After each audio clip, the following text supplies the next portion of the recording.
Iran इस समय इतिहास के एक बेहद संवेदनशील मोड़ से गुजर रहा है, जहां एक तरफ शोक की लहर है तो दूसरी तरफ गुस्से और बदले की आग साफ दिखाई दे रही है। पूर्व supreme leader Ayatollah Ali Khamenei की मौत के बाद देश भर का माहौल पूरी तरह बदल गया है।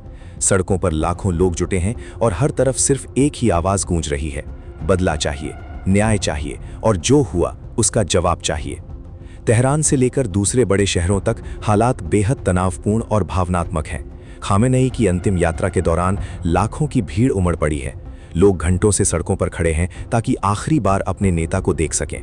सरकारी मीडिया ने इसे देश के आधुनिक इतिहास का सबसे बड़ा जनसमूह बताया है। लगभग 10 किलोमीटर लंबे रूट पर पूरा शहर एक विशाल जनसैलाब में बदल गया है, जहां कदम रखने तक की जगह नहीं बची है।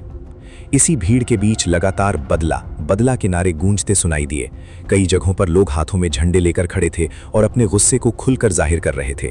ये सिर्फ एक अंतिम यात्रा नहीं रह गई है, बल्कि ये भावनाओं और राजनीतिक संदेशों का बड़ा मंच बन चुकी है। भीड़ का ये रूप ये दिखा रहा है कि देश के भीतर तनाव कितना बढ़ चुका है और लोग इस घटना को कितनी गंभीरता से देख रहे हैं। इस पूरे माहौल के बीच ईरान की सेना के प्रमुख मेजर जनरल अमीर हातमी का बड़ा बयान सामने आया है। उन्होंने साफ शब्दों में कहा कि इस घटना को अंजाम देने वालों को किसी भी कीमत पर छोड़ा नहीं जाएगा। उन्होंने कहा कि ईरान की सेना और जनता न्याय से पीछे नहीं हटेगी और दोषियों को उनके अंजाम तक पहुंचाया जाएगा। उनके इस बयान ने भीड़ के बीच मौजूद गुस्से को और ज्यादा बढ़ा दिया है। सेना प्रमुख के इस वादे को लोग एक मजबूत संदेश के रूप में देख रहे हैं। भीड़ में मौजूद लोगों का कहना है कि यह सिर्फ एक व्यक्ति की मौत का मामला नहीं है, बल्कि देश की अस्मिता और सम्मान से जुड़ा मुद्दा है। इसी कारण लोग लगातार सड़कों पर उतरकर अपनी भावनाएं व्यक्त कर रहे हैं और बदला चाहिए जैसे नारे लगा रहे हैं। तेहरान की सड़कों पर हालात ऐसे हैं कि कई जगहों पर ताबूत ले जा रहा वाहन बेहद धीमी गति से आगे बढ़ रहा है। आज़ादी स्ट्रीट समेत कई इलाकों में इतनी भीड़ जमा हो गई है कि कुछ समय के लिए जुलूस को रोकना पड़ा। सुरक्षा बलों को स्थिति संभालने में काफ़ी मेहनत करनी पड़ रही है, क्योंकि लोगों की संख्या उम्मीद से कहीं ज्यादा है। इस भीड़ का स्वरूप सिर्फ शोक तक सीमित नहीं है, इसमें गुस्सा, आक्रोश और एक तरह का संकल्प भी साफ नजर आ रहा है। लोग हाथों में लाल झंडे लेकर खड़े हैं, जो शिया परंपरा में शहादत और बदले का प्रतीक माना जाता है। इन झंडों पर लिखे नारे इस बात को और स्पष्ट कर रहे हैं कि लोग इस घटना को सामान्य नहीं मान रहे। या लथारत अल हुसैन जैसे नारे भी लगातार सुनाई दे रहे हैं, जो ऐतिहासिक रूप से करबला की घटना से जुड़े हुए हैं।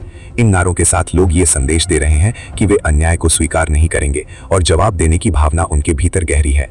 इसी तरह कुछ जगहों पर या लथारत अल खामेनेई जैसे नारे भी पहली बार बड़े पैमाने पर देखे गए हैं, जो इस घटना को और अधिक भावनात्मक और राजनीतिक बना देते हैं।